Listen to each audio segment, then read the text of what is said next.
Hello students. तो जो हम कल कंटिन्यू कर रहे थे या कल मैं जो आपको एक्सरसाइज देकर गया था उसी को कंटिन्यू करेंगे। उम्मीद है मैंने जो आपको ये वोकेबलरी कल पढ़ाई थी इस पर बेस्ड ये जो फ्रेजेस हैं फिलर्स हैं, इन फिलर्स को आपने कंप्लीट किया होगा और आपको पता होगा कि इसमें किस में क्या आंसर आना चाहिए। और अब जब मैं आपको कराऊंगा तो आप इसके आंसर्स बहुत अच्छे से कर पा रहे होंगे और समझ पा रहे होंगे। The political dash led to a 6 month delay in passing this year's budget। कुछ पॉलिटिकल हुआ है जिसके कारण 6 महीने का डिले हो गया भाई बजट पास होने पर। तो पॉलिटिकल क्या हुआ होगा तो आपने भी देखा होगा सर, पॉलिटिकल क्या होना चाहिए वहां पर। Political Edify, leverage, promptly, requisite या स्टैंड ऑफ। तो क्या होगा बेटा, स्टैंड ऑफ। स्टैंड ऑफ का मतलब डेडलॉक, कि भाई जो पॉलिटिकल जो इम्प्रूवमेंट होना चाहिए या मैं कहूं कि जो बातचीत होनी चाहिए तो उसमें इम्प्रूवमेंट नहीं हो रहा, डेडलॉक की सिचुएशन आ गई है और बजट पास नहीं हो पा रहा है। She deals with all the correspondence dash and efficiently. वो जितने भी कॉरस्पॉन्डेंस हैं, कॉरस्पॉन्डेंस मतलब जो सूचना देने वाले हैं, उनसे वो डील करती है। कैसे डील करती है तो इसका आंसर होगा प्रॉम्प्टली एंड एफिशिएंटली। ठीक है। तीसरा, mathematics is dash for pursuing engineering.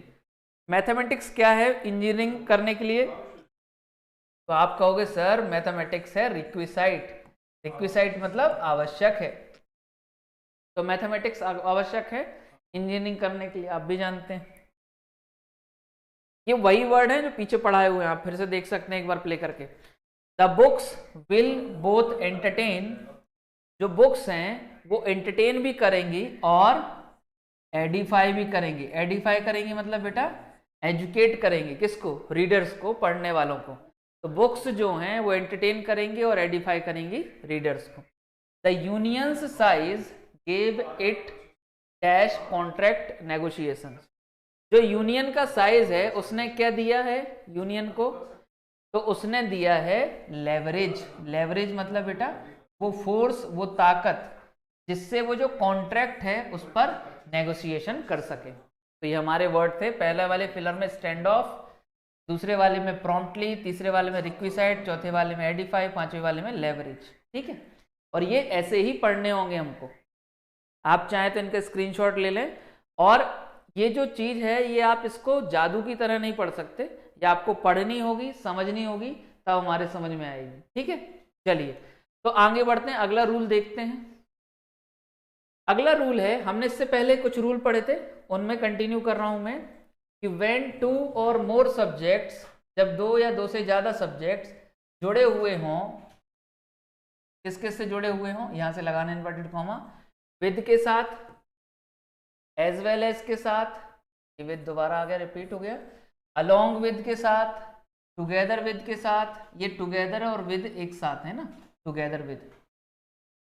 पहला हुआ विद, दूसरा हुआ एज वेल एज, तीसरा हुआ अलोंग विद, चौथा हुआ टुगेदर विद, पांचवा हुआ इन एडिशन टू, यहां से स्टार्ट हुआ है इन एडिशन टू, और एंड नॉट। तो अगर दो या दो से ज्यादा सब्जेक्ट जुड़े हुए हैं, विद से, एज वेल एज से, अलोंग विद से, टुगेदर विद से, इन एडिशन टू या एंड नॉट से, या मैं इसमें चाहूं और कुछ एडिशनल जोड़ना चाहूं कंजंक्शन, तो कौन कौन से कंजंक्शन हो सकते हैं, लाइक से, अनलाइक से, बिसाइड्स से। तो अगर इन सब से हमारे दो या दो से ज्यादा सब्जेक्ट जुड़े हैं, तो जो हमने शुरुआत में पजेसिव पढ़ा था, पजेसिव जैसे कि मैं यूज करूं माय, जैसे मैं यूज करूं हिज, जैसे मैं यूज करूं योर, तो ये जो होंगे ये किसके अनुसार होंगे, तो then the possessive adjective will be used, जो पजेसिव एडजेक्टिव होंगे वो यूज होंगे according to the first subject. तो जो पजेसिव एडजेक्टिव यूज होंगे वो किसके अकॉर्डिंग यूज होंगे, फर्स्ट सब्जेक्ट। अब आपको कुछ कुछ याद आ रहा होगा, जब हमने सब्जेक्ट वर्ब एग्रीमेंट पढ़ा था तो इन कंजंक्शंस के साथ हमने वहां किया था कि वर्ब किसके अनुसार लगाया था, पहले सब्जेक्ट के अनुसार।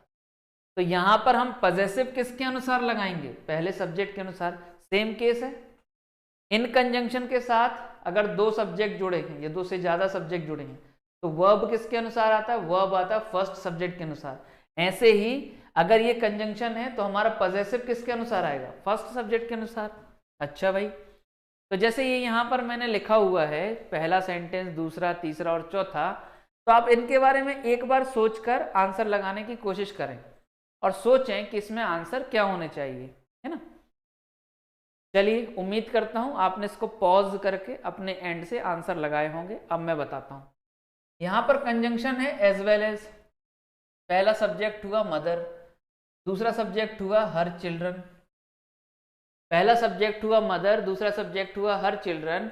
तो जो यहां पर आपने पजेसिव लगाया है, जैसे देयर लिखा है आपने, ये देयर किसके अनुसार होगा, मदर के अनुसार होगा, क्योंकि कंजंक्शन एज वेल एज है। तो मदर के लिए प्रोनाउन क्या बनेगा, शी, और शी का पजेसिव हमने शुरुआत में ही सीखा है, क्या होगा बेटा, हर। तो यहां पर आंसर क्या आएगा, देयर की जगह क्या आना चाहिए था, यहां पर हर। दूसरा, द प्लेयर्स अलोंग विद। अब कंजंक्शन क्या है भाई, अलोंग विद है। तो जब अलोंग विद कंजंक्शन होगा तो पहला सब्जेक्ट ये हो गया हमारा प्लेयर्स, दूसरा सब्जेक्ट हो गया कैप्टन। तो आपने जो यहाँ पर हिज यूज किया है, ये हिज या पजेसिव किसके अनुसार होगा, फर्स्ट सब्जेक्ट के अनुसार होगा। फर्स्ट सब्जेक्ट है प्लेयर्स, प्लेयर्स के लिए प्रोनाउन बनेगा दे, और दे का पजेसिव बनेगा देयर्स। क्या हो जाएगा बेटा, THEIR, देयर। देयर्स नहीं होगा, क्यों नहीं होगा देयर्स, क्योंकि यहाँ पर नाउन लिखा है, और हम जानते हैं ना कि अगर हम वहाँ देयर्स लिख देंगे, अगर मैं वहां पर देयर्स लिख दूंगा तो देयर्स क्या हो जाएगा, देयर्स तो पजेसिव प्रोनाउन होगा, और पजेसिव प्रोनाउन एक ऐसा प्रोनाउन है उसके बाद नाउन नहीं आ सकता, तो हम बैक तो नहीं हटा सकते। तो हम वहां पर क्या लिखेंगे, देयर, ना कि देयर्स। नहीं समझ में आए दे और देयर्स वाला या देयर और देयर्स वाला, तो आप पीछे एक बार फिर से प्ले करना। I and not they met their friend. Conjunction क्या है हमारा, एंड नॉट। तो हमारा जो पजेसिव बनेगा, जैसे आपने देयर बनाया है, वो किसके अनुसार बनेगा, फर्स्ट सब्जेक्ट के अनुसार। फर्स्ट सब्जेक्ट हमारा आई है, तो आई के लिए क्या बनेगा भाई, आई के लिए हमारा माई बन जाएगा। क्या हो जाएगा, माई फ्रेंड। नेक्स्ट है the supporters with the minister have lost his way. अब यहां पर विद लिखा हुआ कंजंक्शन, तो हमारा जो पजेसिव है, जैसे आपने हिज का यूज किया है, वो किसके अनुसार बनेगा, फर्स्ट सब्जेक्ट के अनुसार। फर्स्ट सब्जेक्ट क्या होगा हमारा, सपोर्टर, और सपोर्टर के लिए प्रोनाउन क्या बनेगा, सपोर्टर्स के लिए दे, और दे का पजेसिव क्या आ जाएगा, देयर। तो यहां पर हिज की जगह क्या आ जाएगा, देयर। ठीक है, चलो, इसी से रिलेटेड, इसी से मिलता जुलता हुआ दूसरा रूल है, बिल्कुल सेम है जैसा हमने वर्ब में पढ़ा था ना, वैसे ही चल रहा है पैरेलल। आप अगर थोड़ा भी अवेयर रहे हैं तो आपको याद कर आएगा, वो नहीं याद आता तो आपने नोट डाउन कर रखा हो, फिर से देखना आप उसको। इफ 2 और more subjects are joined with, 2 या 2 से ज्यादा सब्जेक्ट जुड़े हुए हों, यहाँ विद की जगह बाय कर लेना, ज्वाइंट बाय।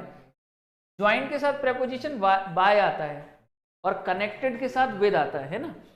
तो किससे जुड़े हुए हों, ईदर और से, नीदर नॉर से, not only but also say, या फिर नन बट से। तो इनमें से कोई एक कंजंक्शन है जिससे सब्जेक्ट जुड़े हुए हैं, then the verb, sorry verb कह रहा हूं, देन द पजेसिव। तो जो पजेसिव एडजेक्टिव है विल बी यूज्ड, वो यूज होगा according to the nearest subject. तो जो पजेसिव एडजेक्टिव है वो किसके अकॉर्डिंग यूज होगा, अपने नियरेस्ट सब्जेक्ट के अकॉर्डिंग, जो उसके पास में सब्जेक्ट होगा। अब पास में आई लिखा है तो माई लिख देना, पास में दे लिखा हो तो देयर, ही लिखा हो तो हिज, जैसे ये सेंटेंस लिखें। तो भाई अगर हम यहां देखें तो कंजंक्शन क्या है, ईदर और। यहां आपने योर यूज किया है, अच्छा देखते हैं भाई। तो कंजंक्शन ईदर और है, तो पहला सब्जेक्ट यू है, दूसरा सब्जेक्ट आई है, तो पजेसिव किसके अनुसार बनेगा, फर्स्ट के अनुसार। फर्स्ट है यू, तो यू के अनुसार योर लिखा है आपने, सही है। अब कई बच्चे क्या करते हैं, सेंटेंस हम पढ़ किसका रहे हैं, प्रोनाउन का, और वो एरर ढूंढ रहे हैं कहीं प्रेपोजिशन में, कहीं वर्ब में। अभी जो चैप्टर हम पढ़ रहे हैं वहां पर कंसंट्रेट करो आप ऐसा मत करो कि पढ़ कुछ और रहे हो ढूंढ कहीं और रहे हो एरर, ऐसा नहीं करना, ठीक है। चलो नेक्स्ट, जैसे लिखा है none but students made his arrangements, ये अरेंजमेंट्स लिखा हुआ है,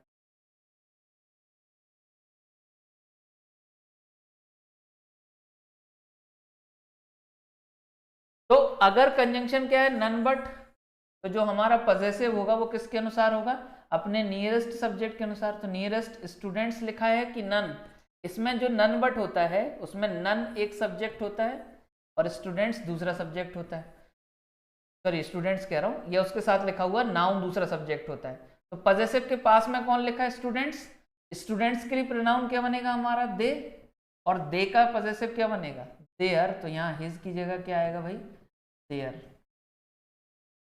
ठीक है, फिर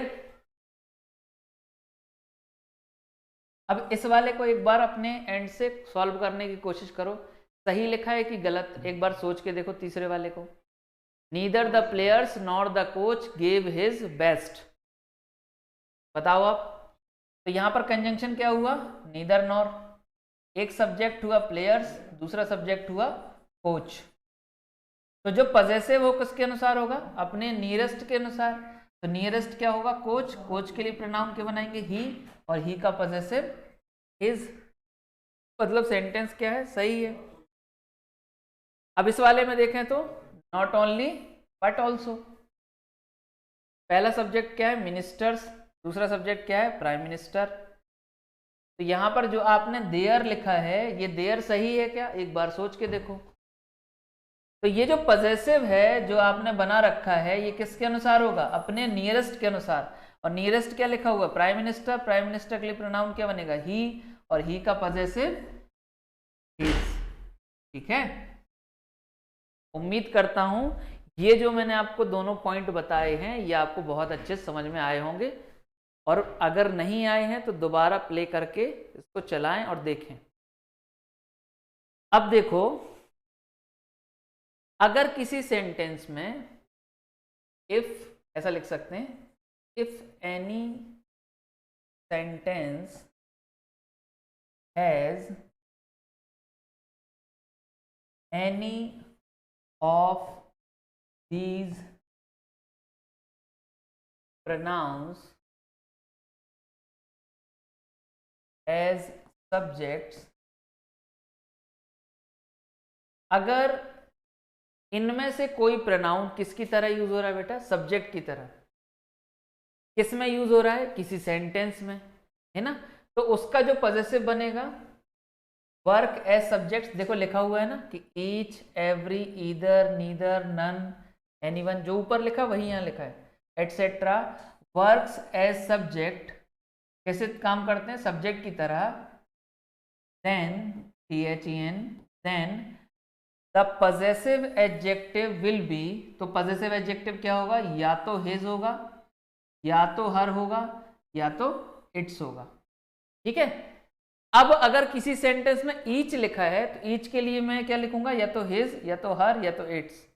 एवरी लिखा है तो भी ईदर है, तो भी नीदर है, तो भी नन है, एनीवन है, या एवरीवन है। एवरीवन भी चाहें तो हम इसमें इंक्लूड कर सकते हैं, एवरीवन, है ना। अच्छा, कई किताबें, मैंने पिछले वाले चैप्टर में भी कहा था आपसे कि ये जो नो वन वाला केस है या नन वाला केस है, इसमें कई बुक्स में ऐसा है कि उसको प्लूरल मान लेता है, पर चूंकि एसएससी इसको सिंगुलर मानता है तो हम सिंगुलर के हिसाब से इसको ट्रीट करेंगे। ठीक है, तो भाई ये जो भी हैं इनके लिए प्रोनाउन कैसे पजेसिव में कैसे बनेंगे, हिज, हर या इट्स। अब मान लो सेंटेंस में हमको चूज करना हो कि हमको हिज लगाना है कि हर लगाना है कि इट्स लगाना है। तो देखो भाई, जैसे ये लाइन है ना, ये जीरो है आपका, जीरो के पहले जब आप नंबर लिखते हो तो माइनस लगाते हो, लेकिन कभी जीरो के बाद जब नंबर लिखते हो तो आपने कभी प्लस लगाया है, आपने कभी ऐसा बोला है मेरे पास प्लस 5,000 रुपए, नहीं। तो जब आप वहां प्लस नहीं लगा रहे हो, प्लस नहीं बोल रहे हो, तो इसका मतलब वो अंडरस्टूड होता है। तो ऐसे ही जब जेंडर क्लियर नहीं होगा, कहाँ जेंडर क्लियर नहीं होगा, जैसे मैं कहूँ डॉक्टर, तो डॉक्टर में जेंडर तो नहीं पता चलता है ना। मैं कहूँ स्टूडेंट, जेंडर पता चलेगा, नहीं सर। मैं कहूँ टीचर, तो जेंडर पता चलेगा, नहीं पता चलेगा। तो इन सब के लिए हम प्रोनाउन क्या यूज करेंगे, ही। पहला प्रेफरेंस ही को है, सबसे पहले किसको प्रेफरेंस देंगे, ही को, या पजेसिव में कहूं तो हिज को। दूसरा प्रेफरेंस इट्स को देंगे, किसको देंगे, इट्स को, या फिर मैं कहूं तो इट को। और तीसरा प्रेफरेंस किसको देंगे हम, हर को। सबसे लास्ट में जब कोई ऑप्शन नहीं है तब हम हर यूज करेंगे या शी यूज करेंगे। ठीक है। तो देखते हैं कि जब ये सब्जेक्ट होते हैं, ये वाले pronoun everyone, none, each, every, either, neither, none, anyone, तो इनके लिए पॉजेसिव क्या बनता है? हिज, हर और इट्स। अगर हिंदी वाले बच्चे लिखना चाहें तो कैसे लिख सकते हैं बेटा? कि everyone, none, each, every, either, neither, none, anyone. अगर ये सब्जेक्ट, यदि ये सब्जेक्ट की तरह यूज हुए हों तब, यदि ये सब्जेक्ट की तरह यूज हुए हों तब पॉजेसिव एडजेक्टिव हिज, हर या इट्स होगा। ठीक है, इसको ऐसा लिख सकते हैं हम। चलो देखते हैं भाई एग्जाम्पल, ये एग्जाम्पल्स हैं, देखते हैं सही लिखे हैं कि नहीं, है ना, या हमको क्या गलती हो सकती थी इसमें। तो एक बार आप क्रॉस चेक करने की कोशिश करो, क्या मैंने सही लिखे हैं सारे? ठीक है, चलो। अगर आपको याद आए तो हमने ये भी पढ़ा है वर्ब में कि जब ये प्रोनाउन यूज होते हैं तो हम इनके साथ वर्ब कैसा लगाते हैं? सिंगुलर। तो आप ये भी चेक करना क्या वर्ब सिंगुलर लगाए हैं मैंने। देखो एवरी स्टूडेंट्स लिखा है, हैज लगाया है।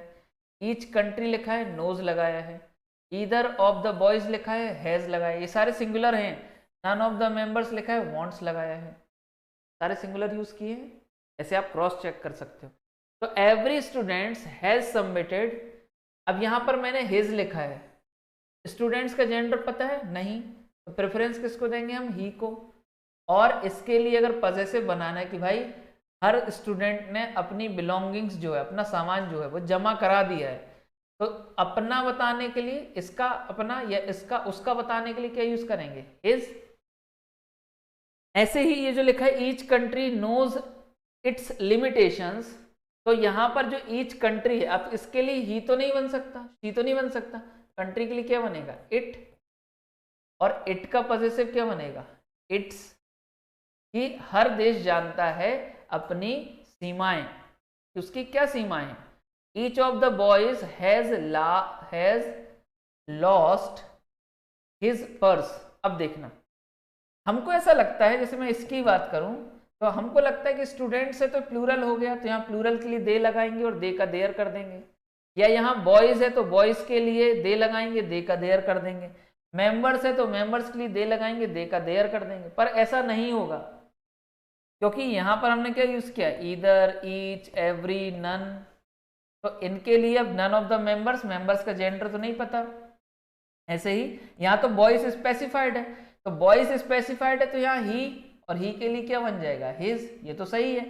मेंबर्स के लिए पता है क्या? नहीं पता है सर, तो हम तो ही को चूज करते हैं जब जेंडर पता नहीं होता, और ही का क्या बना लेंगे? हिज। और हिज सही लिखा हुआ था, मतलब, है ना, तो ये आंसर भी सही है। तो मतलब इस बार जो यूज किए हैं मैंने चारों क्वेश्चन ग्रामेटिकली करेक्ट यूज किए हैं। यहां तक हमने इस चैप्टर के 4 से 5 रूल्स जो हैं उनके बारे में स्टडी की है ना। इसी चैप्टर को और आगे बढ़ाते हैं, कोशिश करते हैं इसको जल्दी से जल्दी फिनिश करने की, ताकि आपकी प्रिपरेशन जो है जल्दी से जल्दी और अच्छी से अच्छी हो इस एग्जाम के लिए।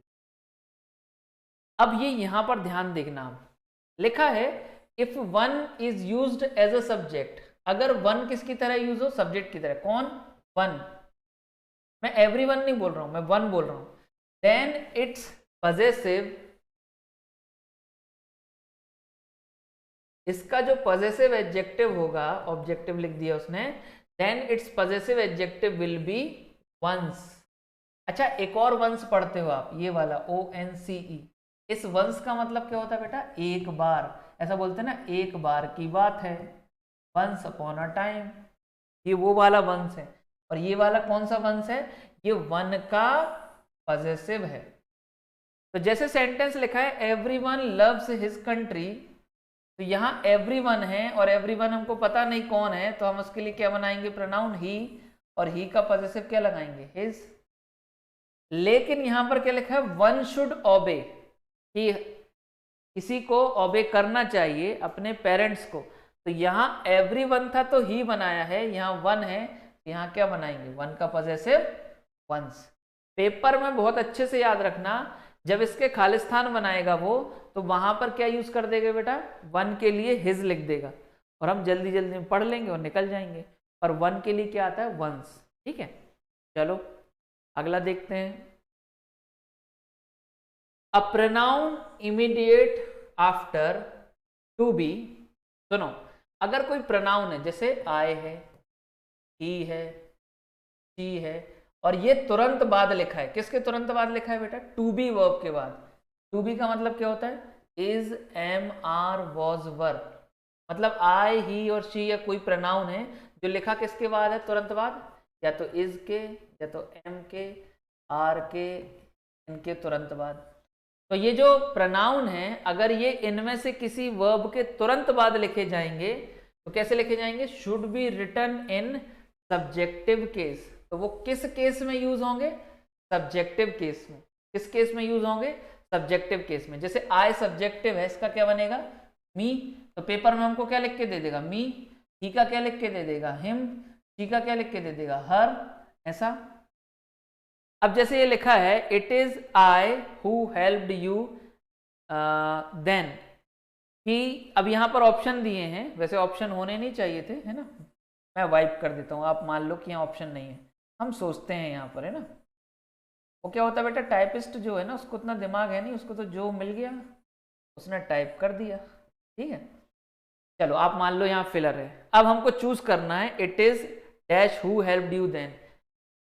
अब ये इज लिखा है, इज कौन सा वर्ब है बेटा? टू बी वर्ब है, वो लिखा है टू बी की लिस्ट में है भाई।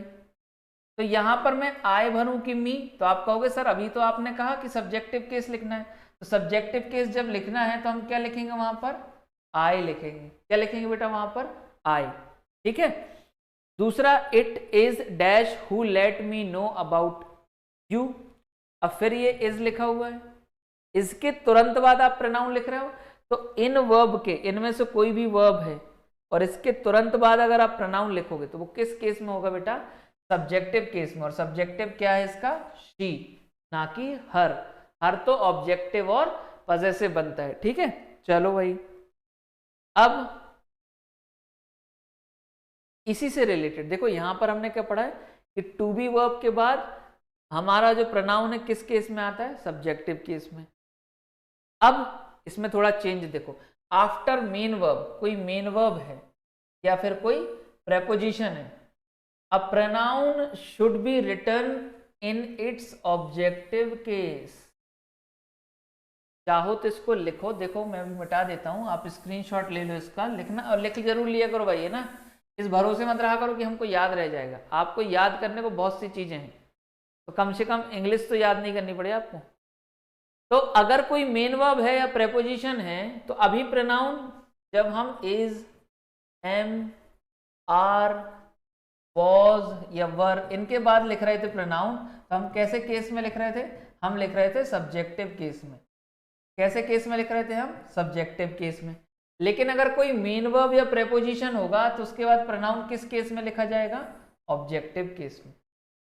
अच्छा, देखें अगर हम, मैं इसमें फिलर बना लेता हूं, आप तो स्क्रीन में देखो बस, और बना, ये मोस्ट इंपॉर्टेंट है, तो बताता भी हूँ, एग्जाम में आया हुआ है। इसमें से कुछ क्वेश्चन ऐसे हैं जो एग्जाम में आए हैं, उनको मैं बताता हूँ। The teacher punished dash very badly. अब वी का यूज करें कि अस का यूज करें? तो अगर हम देखें तो पनिश क्या है? तो पनिश हमारा मेन वर्ब है, और मेन वर्ब के बाद अगर प्रोनाउन लिखोगे तो किस केस में आएगा? तो आप कहोगे सर ऑब्जेक्टिव केस में, क्योंकि अभी तो आपने कहा है कि मेन वर्ब के बाद प्रोनाउन किस केस में आएगा? ऑब्जेक्टिव केस में। और वी का ऑब्जेक्टिव क्या बनता है? अस। ये तो बहुत आसान है, हम जब वॉइस पढ़ेंगे या पढ़ते हैं, हम बोलते भी हैं, तो हम जब बाय के बाद कोई प्रोनाउन रखते हैं तो कैसे बोलते हैं? By me, by them, by him, है ना? तो यहां पर अगर हम देखें तो ये बाय के बाद लिखा हुआ है, तो बाय के बाद क्या रखेंगे? बाय एक प्रेपोजिशन है, और प्रेपोजिशन के बाद प्रोनाउन किस केस में आएगा? ऑब्जेक्टिव केस में, और वो क्या हो जाएगा? मी। नेक्स्ट अगर हम देखें, let dash know about the incident. अच्छा, लेट क्या है? ये आप एक चीज, एक बहुत अच्छा पॉइंट बता रहा हूं, आप इसको रट्टा मार लेना, ये पहली बार बोल रहा हूं, रट्टा मार लेना। लेट के साथ दो चीजें याद रखनी है, एक तो लेट मेन वर्ब है। क्या है? Let main verb. इसका हिंदी में मतलब समझोगे तो क्या होगा बेटा? ने दो। जैसे लेट मी गो, जाने दो, मुझे जाने दो। लेट मी ईट, मुझे खाने दो, लेट मी प्ले, मुझे खेलने दो, ऐसा। ठीक है, तो जैसे let dash know about the incident, तो यहां पर लेट मेन वर्ब है, और मेन वर्ब के बाद प्रोनाउन किस केस में आता है? ऑब्जेक्टिव। तो ऑब्जेक्टिव क्या होगा? हर। दूसरी चीज, लेट के बाद अगर आप कोई वर्ब लिखोगे ना, किसके बाद? लेट के बाद लिख लेना आप ये, लेट के बाद पूछता है एसएससी बेटा, है ना, लेट के बाद अगर आप वर्ब लिखोगे तो वर्ब हमेशा किस फॉर्म में होगा? फर्स्ट फॉर्म में। वर्ब हमेशा किस फॉर्म में होगा? फर्स्ट फॉर्म में आएगा। जैसे देखो, लेट हर नो लिखा है मैंने यहां पर, ना तो ये नो का पास्ट फॉर्म न्यू हो सकता है बेटा, ना तो टू नो हो सकता है, ये कुछ नहीं हो सकता, ये सिर्फ क्या आएगा? वर्ब का फर्स्ट फॉर्म। ये हमको याद रखना है। फिर यहाँ चौथा वाला अगर हम देखें तो लिखा for dash we are not good people. तो फॉर एक प्रेपोजिशन हो गया, और प्रेपोजिशन के बाद लिखा हुआ प्रोनाउन किस केस में होगा? ऑब्जेक्टिव केस में। और ऑब्जेक्टिव केस क्या होगा बेटा? दे का ऑब्जेक्टिव देम। ठीक है, उम्मीद करता हूं जो मैं समझा रहा हूं आप बहुत अच्छे से समझ रहे होंगे, और उसको अप्लाई करना भी धीरे धीरे सीखते चल रहे होंगे मेरे साथ साथ। ठीक है, चलिए भाई आगे बढ़ते हैं और देखते हैं। अब ये वाला थोड़ा सा डिफिकल्ट पार्ट है, इसको थोड़ा समझने में हमको टाइम लगेगा। तो अगर चाय वाय नहीं पी है, थोड़ा उबासी ले रहे हो, तो बढ़िया चाय वाय पी लो, मुंह धुल लो, है ना। फिर सुनाता हूँ मैं ये वाला पॉइंट, थोड़ा सा डिफिकल्ट पड़ेगा, है ना। ये चैप्टर भी है हमारा, चैप्टर पढ़ाऊंगा मैं जिस चैप्टर का पॉइंट है, पर चूंकि प्रोनाउन में भी यूज होता है इसलिए यहाँ पर भी मैं आपको इसको पढ़ा दे रहा हूँ। ठीक है, चलो अच्छा क्वेश्चन बनता है इससे। मैं आपको कुछ बातें बताता हूँ, आप सुनना ध्यान से। जब हम कोई वर्ब लिखते हैं और वर्ब को हमको नाउन बनाना हो, वर्ब को हमको क्या बनाना हो? नाउन बनाना हो। जैसे मैं बोलूं कि दौड़ना सेहत के लिए फायदेमंद है। मैंने शुरुआत में आपको एक चीज सिखाई है कि अगर हमको नाउन ढूंढना है तो हम क्या करते हैं? हम व्हाट, हु या हुम का यूज करते हैं। तो जैसे मैं बोलूं कि running is good for health, तो अगर हमको देखना है कि इसमें रनिंग क्या है तो हम क्या यूज करेंगे? क्वेश्चन वर्ड यूज करेंगे। तो हम क्या बोलेंगे? What is good for health. मतलब वहां पर रनिंग क्या है? रनिंग क्या है? नाउन है। लेकिन रनिंग वैसे तो वर्ब है ना, तो हम किसी वर्ब को किसकी तरह यूज कर रहे हैं? नाउन की तरह। तो जब हम किसी वर्ब को नाउन की तरह यूज करते हैं तो दो केस बनते हैं। क्या क्या दो केस बनते हैं? एक तो बनता है हमारा, इसको हम टू प्लस वर्ब के फर्स्ट फॉर्म में लिख सकते हैं, जिसको हम इन्फिनेटिव कहते हैं। जब हमको किसी वर्ब को नाउन बनाना होता है तो पहला क्या कर सकते हैं? उसको टू प्लस V1 बना सकते हैं, टू प्लस V1 बना सकते हैं, उसको क्या कहेंगे? हम इन्फिनेटिव कहेंगे।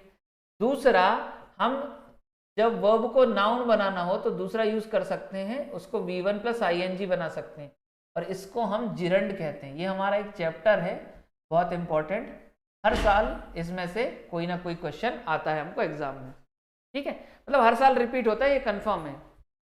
तो ये चैप्टर हमारा, ये चैप्टर मैं आपको पढ़ाऊंगा। अभी के लिए आप ये समझ लो कि जब V1 प्लस ING नाउन की तरह एक्ट करता है, किसकी तरह एक्ट करता है? नाउन की तरह, तो हम उसको क्या कहते हैं बेटा?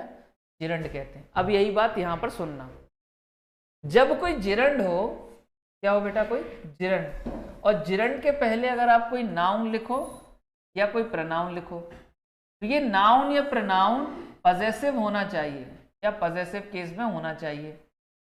यही बात रूल में लिखी हुई है कि अ प्रोनाउन और noun should be used in possessive case before a gerund। किसी जिरंड के पहले लिखा कोई नाउन या प्रोनाउन पजेसिव केस में होना चाहिए। देखो जिरंड क्या कहलाता है? जब V1 वर्ब का फर्स्ट फॉर्म और ING कैसे काम करता है? किसी नाउन की तरह, तो हम उसको क्या कहते हैं? जिरंड कहते हैं। ठीक है, अब देखो लिखा they are confident of dash winning. अब किसी बच्चे को लगेगा सर ये तो आर जो है ना, इसके लिए विनिंग जो है कंटिन्यूस लिखा है, तो अगर ये कंटिन्यूस वर्ब है, विनिंग कंटिन्यूस है, तो ये आर के साथ होना चाहिए था, अलग अलग तो नहीं हो सकता। तो हम बोलना क्या चाह रहे हैं? हम बोलना चाह रहे हैं दे आर कॉन्फिडेंट, कि वो कॉन्फिडेंट हैं किस चीज को लेकर? जीत को लेकर। तो यहां पर ये जो विनिंग लिखा है, जिसको आपने क्या लिख रखा है बेटा, V1 प्लस ING। अब हमको पता करना है कि नाउन है कि नहीं। तो कैसे पता करते हैं हम, व्हाट से, हु से और हुम से। जब शुरुआत में मैंने आपको सिखाया होगा तो आपको ऐसा लगा भी होगा मतलब क्या बकवास है ये, क्या करेंगे हम इसका सीख के। उसकी जरूरत ऐसी जगह पड़ती है और अभी आगे और पड़ती रहेगी हमको। तो दे आर कॉन्फिडेंट ऑफ, ये किसका आंसर दे रहा है, व्हाट का।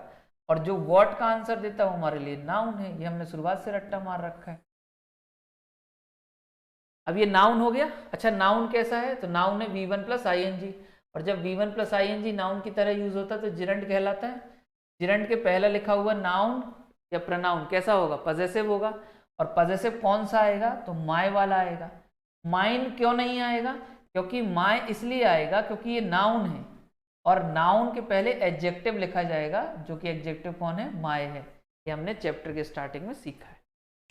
The boss was annoyed with dash coming late। जो बॉस थे वो गुस्सा थे उनके देर से आने से। The boss was annoyed with what, तो फिर किसका आंसर दे रहा है, what का। और जो what का आंसर देगा वो नाउन होगा। लेकिन ये तो V1 प्लस ING है, और जब V1 प्लस ING नाउन की तरह काम करता है तो जिरंड कहलाता है। जिरंड के पहले लिखा हुआ प्रोनाउन पजेसिव होता है और पजेसिव क्या हो जाएगा इसमें, देयर। इजी। आपको अगर ये जिरंड वाला कंसेप्ट नहीं समझ में आए, दोबारा इसको प्ले करें और दोबारा प्ले करके समझें और इसका यूज फिर से देखें, ठीक है। उम्मीद है आपको समझ में आ जाएगा।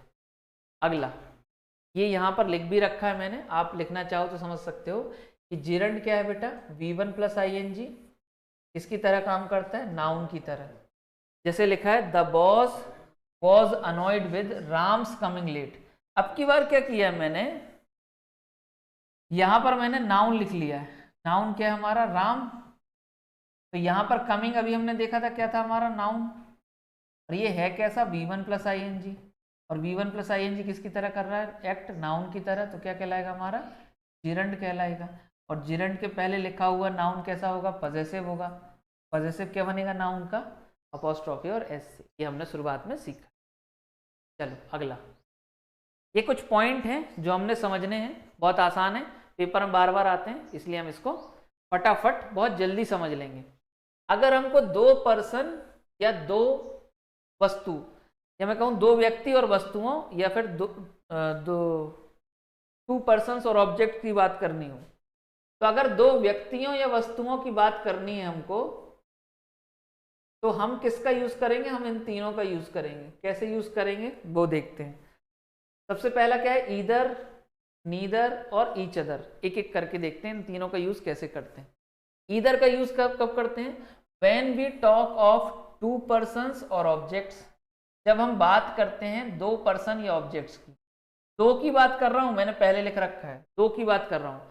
और सेंटेंस कैसा है, इन अ पॉजिटिव सेंटेंस, या फिर मैं इसको ऐसा भी लिख सकता हूं, इन अ पॉजिटिव सेंस। जब हमको पॉजिटिव सेंटेंस या पॉजिटिव सेंस में दो की बात करनी हो तो हम ईदर का यूज कर सकते हैं। नीदर का यूज कब करते हैं, when we talk of two persons और objects in a negative sentence और नेगेटिव सेंस। जब दो पर्सन या ऑब्जेक्ट की बात कर रहे हो पर हम कैसे सेंस में यूज कर रहे हो, नेगेटिव सेंटेंस या नेगेटिव सेंस में, तो हम क्या यूज करेंगे, नीदर। और ईच अदर कहाँ आएगा, तो ईच अदर को हम कह सकते हैं बेटा आपसी संबंध बताने वाला। आपसी संबंध बताने वाला, ठीक है। जैसे अगर दो के बीच में आपको आपसी संबंध बताना है, ये जो म्यूचुअल रिलेशनशिप लिखा है ना बेटा, म्यूचुअल रिलेशनशिप का मतलब वही होता है आपस में संबंध। तो to express mutual relationship between two persons और थिंग्स, दो व्यक्तियों या वस्तुओं के बीच में आपको म्यूचुअल रिलेशनशिप बताना है तो आप किसका यूज करेंगे, आप यूज करेंगे ईच अदर का। ये किसकी बात की हमने, दो की, ईदर, नीदर और ईच अदर में।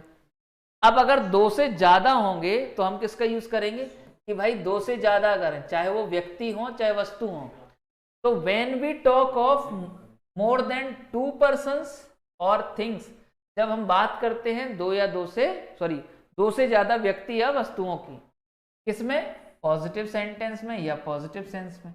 जब पॉजिटिव सेंस में हमको दो से ज्यादा के लिए यूज करना है तो हम किसका यूज करेंगे, एनीवन का। जबकि when we talk of more than 2 persons or things in negative sentence और negative sense, जब नेगेटिव सेंटेंस या नेगेटिव सेंस में हमको यूज करना हो दो से ज्यादा के लिए नेगेटिव, तो हम किसके लिए किसका यूज करेंगे, नन का। और वन अनदर का यूज कहां करेंगे, तो अभी हमने ईच अदर का यूज कहां किया था, दो के बीच में म्यूचुअल रिलेशनशिप बताने के लिए। और जब दो से ज्यादा में होगा तो टू एक्सप्रेस म्यूचुअल रिलेशनशिप, ठीक है, मोर देन 2 पर्सन्स और थिंग्स, कि दो के बीच में अगर आपको क्या बतानी है, म्यूचुअल रिलेशनशिप बतानी, तो आप किसका यूज करेंगे, वन अनदर का। तो ये हुए हमारे 6, either, neither, each other, anyone, none और वन अनदर। अब इन पर बेस्ड ये सेंटेंसेस हैं, है ना। अब हमको ये देखना है कि ये जो सेंटेंस मैंने यूज किए हैं क्या ये सही यूज किए हैं या इनमें से कुछ और करेक्शन हो सकता है ना। वैसे तो समझेंगे आप तो बहुत आसानी से यूज हो जाएंगे ये, है ना। और इन पर बेस्ड एक्सरसाइज भी हम फिर सॉल्व करेंगे आगे। करते हैं इसको। अभी हम मान लेते हैं हमारे पास कुछ नहीं लिखा है ना, ये सब खाली है। अभी के लिए हम मान लेते हैं ये सब खाली है। तो मैं बताता हूं कि ये ऐसा क्यों होना चाहिए। ये सब खाली मान लिया, अभी कुछ नहीं लिखा हुआ हमारे पास, है ना। देखते हैं कैसे मीनिंग आएगा। मान लेते हैं 6 के 6 खाली है ना। Dash of my friends helped me then and that made me really sad. अगर मान लो मैं पूछूं कि भाई सेंटेंस कैसा है, तो आप कहोगे सर कि किसी दोस्त ने हेल्प नहीं की और इस बात से मैं क्या हूं, दुखी हूं। भाई दुखी आप कब होगे, जब किसी ने हेल्प नहीं की। कोई हेल्प कर देता तो शायद आप दुखी नहीं होते। आप दुखी होने का सेंस इसलिए दे रहे हो। तो अब यहां पर या तो बेटा क्या आ सकता है, नीदर आ सकता है, या तो आपका क्या लगा सकते हैं, हम नन लगा सकते हैं। अब इसमें नन ही क्यों लगाया है, या नन का यूज क्यों किया है, तो उसका रीजन ये है नन का यूज करने का कि हम ये मान लेते हैं कि किसी के दो दोस्त तो होते नहीं जनरली। हम ऐसा मानते हैं भाई दोस्त तो काफी होते हैं। आप भी इतने बड़े हो गए 20-25 साल के, तो ऑब्वियस है कि आपके 2, 5, 10 तो दोस्त होंगे। तो यहाँ पर सेंस नन लगाने का क्या है, पेपर में भी ऐसे सोचना होता है ना। पेपर में हालांकि नीदर और नन दोनों ऑप्शन में नहीं आ सकते क्योंकि इसमें पता नहीं चल रहा है, पर फिर भी ऑप्शन में हमारे लिए वहां नन मिलेगा ऐसे सेंटेंस में। तो नन का मतलब क्या होगा कि किसी भी फ्रेंड ने हेल्प नहीं की और इस बात से मैं क्या हूं, दुखी हूं। Any one of these 4 books can give you best guidance. अब ध्यान से देखना, कितनी किताबें हैं सर, 4 किताबें हैं। अच्छा 4 किताबें हैं और 4 में गाइडेंस देना है, ठीक है। अच्छा 4 में गाइडेंस देना है, तो गाइडेंस की बात हो रही है, तो 4 हैं तो या तो 4 की बात करें तो 2 से ज्यादा मतलब एनीवन, नन या वन अनदर आएगा। भाई 2 से ज्यादा के लिए तो वही है हमारे पास। अब यहां पर क्या लगा दें, नन लगा दें, तो none of these 4 books can give you best guidance. तो यहां पर जैसे मैंने बेस्ट गाइडेंस लिखा है, तो अगर सेंटेंस पॉजिटिव है तो पॉजिटिव सेंटेंस के लिए हम क्या बनाएंगे, पॉजिटिव सेंटेंस के लिए हम लगाएंगे एनीवन। एनीवन का मतलब क्या होगा बेटा कि इनमें से कोई 2 से ज्यादा है, और 2 से ज्यादा में पॉजिटिव है तो क्या लगाएंगे, एनीवन ऑफ दीज 4 बुक्स। इन 4 किताबों में से कोई एक आपको बेस्ट गाइडेंस दे सकती, ठीक है। अगला, either of the 2 books was stolen and he wants it back. किताबें कितनी हैं, तो आंसर पे मत जाओ, आप यहां क्वेश्चन देखो। किताबें कितनी हैं, 2, चोरी हो गई और वो चाहता है वापस, वो चाहता है कि वो जो चोरी हो गई वो वापस मिल जाए। तो चोरी हो गई मतलब क्या बोलना चाह रहा, अगर मैं यहाँ पर 2 की बात कर रहा हूं तो या तो मैं यहाँ पर ये बोल सकता हूँ कि भाई चोरी हुई है 2, या 2 में से कोई चोरी नहीं हुई है। तो अगर 2 में से कोई चोरी नहीं हुई है तो वो वापस क्या चाहता है, तो आप कहोगे हाँ सर ये तो सही है। पर वो कोई तो चोरी हुई है, तो 2 में से कोई एक चोरी हो गई है और वो उसको वापस चाहता है। सेम है, द 2 कंट्रीज शुड हेल्प। जो 2 देश हैं उनको हेल्प करनी चाहिए, किसकी, एक दूसरे की। तो कंट्रीज कितनी है, 2। 2 के लिए क्या आता है, ईच अदर, जब आपस में रिलेशनशिप बताना होता है हमको। अच्छा जबकि इंडियंस शुड सपोर्ट, इंडियन को सपोर्ट, भारतीय कितने हैं हमारे, 2 से तो ज़्यादा ही हैं, 150 करोड़ होने आ गए होंगे अब तक तो इंडियंस एक को सपोर्ट करना चाहिए, किसको, एक दूसरे को। तो आंसर क्या हो जाएगा बेटा, Indian should support one another. कि 2 से ज़्यादा में जब हम म्यूचुअल रिलेशनशिप बताते हैं तो हम किसका यूज़ करते हैं, हम यूज़ करते हैं वन अनदर का। Neither of the two scientist या dash of the two institutes has submitted its report yet. अच्छा, येट क्या बताता है, तो येट 2 तरीके से यूज होता है, ये आप एग्जाम में से क्वेश्चन आता है, ध्यान से सुनो। एक तो होता है येट, क्या होता है, एडवर्ब होता है, और एक येट होता है कंजंक्शन। तो येट जो एडवर्ब होता है इसका मतलब होता है अभी तक, हिंदी में क्या कहते हैं बेटा, अभी तक। तो येट का अगर एडवर्ब के सेंस में समझे तो अभी तक, और कंजंक्शन के सेंस में समझेंगे तो फिर भी। तो यहां पर क्या लिखा है कि dash of the two institutes has submitted its report yet, कि उन्होंने सबमिट की है या नहीं की है अभी तक। तो अभी तक के सेंस में वो लिखा हुआ है एडवर्ब येट। तो अब यहां पर बोल क्या रहा है, जब येट होता है और एडवर्ब का सेंस देता है तो जनरली ये नेगेटिव सेंटेंस में आता है। किस में आता है, नेगेटिव सेंटेंस में। तो सेंटेंस अगर मैं ऐसा लिख दूंगा, इंस्टीट्यूट कितने हैं, 2, तो या तो दोनों में से किसी ने रिपोर्ट सबमिट की है या फिर दोनों में से किसी ने नहीं की है। तो येट आया है तो येट के लिए क्या आएगा, तो येट के लिए आएगा नीदर, कि दोनों में से किसी ने रिपोर्ट सबमिट नहीं की है। अब किसी के मन में बोथ वाला भी आएगा कि सर दोनों भी तो कर सकते हैं सबमिट, तो बोथ तो हम पढ़ ही नहीं रहे, बोथ तो हम आगे पढ़ेंगे तो सब समझेंगे। ठीक है, आगे पहले हमने शुरुआत में पर्सन्स देखे थे। फर्स्ट पर्सन कौन कौन, आई और we, second person you, third person he, she और इट, ये हम शुरुआत से सीखते आ रहे हैं। तो अगर मान लो कोई सेंटेंस पॉजिटिव है या किसी सेंटेंस में जो रिजल्ट है वो पॉजिटिव आ रहा है, या कोई खुशी वाली बात है, हैप्पीनेस है,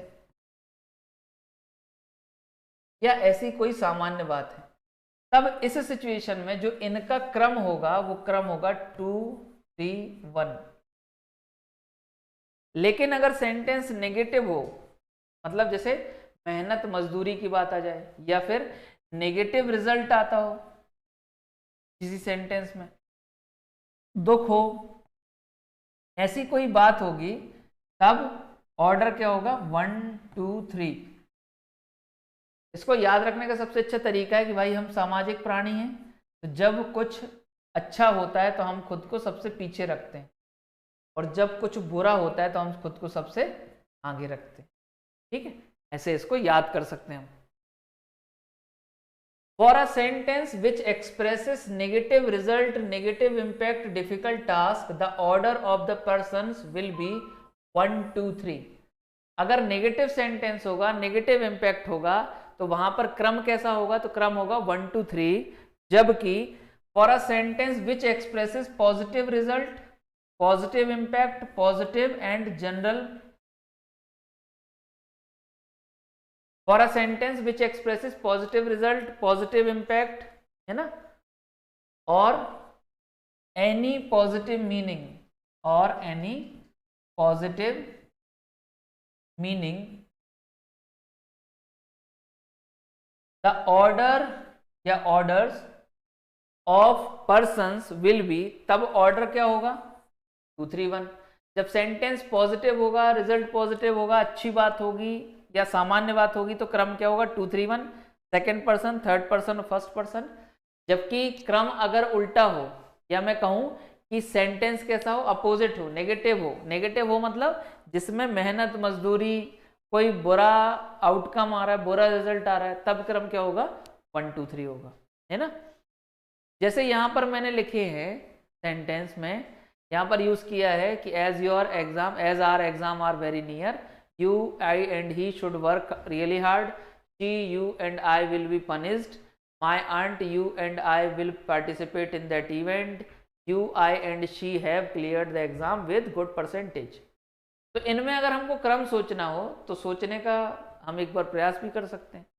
ठीक है, जैसे अगर आपने सोचा है तो देखते हैं क्या सोचा है कि as are exams are very near, हमारे एग्जाम्स बहुत पास में हैं, तो you I and he should work hard. तो हमको एक बार देखने में सही लगता है कि सर ऐसा है कि ये आपने ऐसा लिख दिया है 213 सा कुछ, तो ठीक तो लग रहा है, पर गड़बड़ क्या है कि जब हम एग्जाम पास में आ रहे हैं तो मेहनत करेंगे, तो मेहनत करने की जब बारी आएगी तो मेहनत शुरुआत में करेगा कौन? शुरुआत में करेगा कौन? First person. और मेहनत मतलब क्या हो गया? वैसे मेहनत पॉजिटिव है, पर उसका इम्पैक्ट जो है, प्रभाव जो है, जैसे शरीर पर प्रभाव देखें या करने की बात करें तो उसमें क्या लगेगी? मेहनत मजदूरी लगेगी। तो वहां पर हम क्या यूज करेंगे? ऑर्डर। वहां पर हम देखो जैसे यहाँ पर लिखा भी हुआ ना, डिफिकल्ट टास्क, तो इसके लिए हम ऑर्डर क्या रखते हैं? 1 2 3। तो क्या हो जाएगा? आई, सेकेंड पर्सन यू और थर्ड पर्सन ही। ऐसी सेकेंड सेंटेंस अगर हम देखें, she you and I will be punished for this mistake, कि भाई ये जो मिस्टेक हमने किया है इसके लिए हमको पनिशमेंट मिलेगी, तो पनिशमेंट मिलेगी, सेंटेंस नेगेटिव हो गया तो ऑर्डर क्या हो जाएगा? आई, यू एंड शी। ठीक है भाई, तो हमको पनिशमेंट मिलेगी, तो पनिशमेंट तो नेगेटिव है तो 1 2 3 हो जाएगा। जबकि my aunt you and I will participate in that event. अब इस वाले सेंटेंस में ना तो ये पॉजिटिव है ना तो ये नेगेटिव है, सेंटेंस न्यूट्रल है। तो न्यूट्रल सेंटेंस के लिए ऑर्डर क्या होगा? 2 3 1। क्या हो जाएगा वो? You second person, my aunt third person और आई क्या हो जाएगा हमारा? First person. चौथा, you I and she have cleared the exam with good percentage. अब ध्यान से सुनना, हमने एग्जाम क्लियर कर लिया है तो सेंटेंस पॉजिटिव हो गया। जब सेंटेंस पॉजिटिव होता है तो ऑर्डर क्या होता है हमारा? 2 3 1। मतलब जब कुछ बुरा होगा तो हम खुद को सबसे लास्ट में रखते हैं, तो 2 है यू, 3 क्या हो जाएगा हमारा? She and I. ठीक है, तो ये थे हमारे यहां तक के रूल। इसको आपके नेक्स्ट चैप्टर में इसको हम या नेक्स्ट क्लास में इसको कंप्लीट करेंगे। उम्मीद करता हूं जो हम पढ़ रहे हैं उसको आप बहुत अच्छे से प्रैक्टिस कर रहे होंगे और बहुत अच्छे से इसको कंटिन्यू करेंगे। नहीं समझ में आता तो वीडियो को बार बार प्ले करके देखें, है ना, और प्रैक्टिस जारी रखें। Thank you so much. Good day. जय हिंद।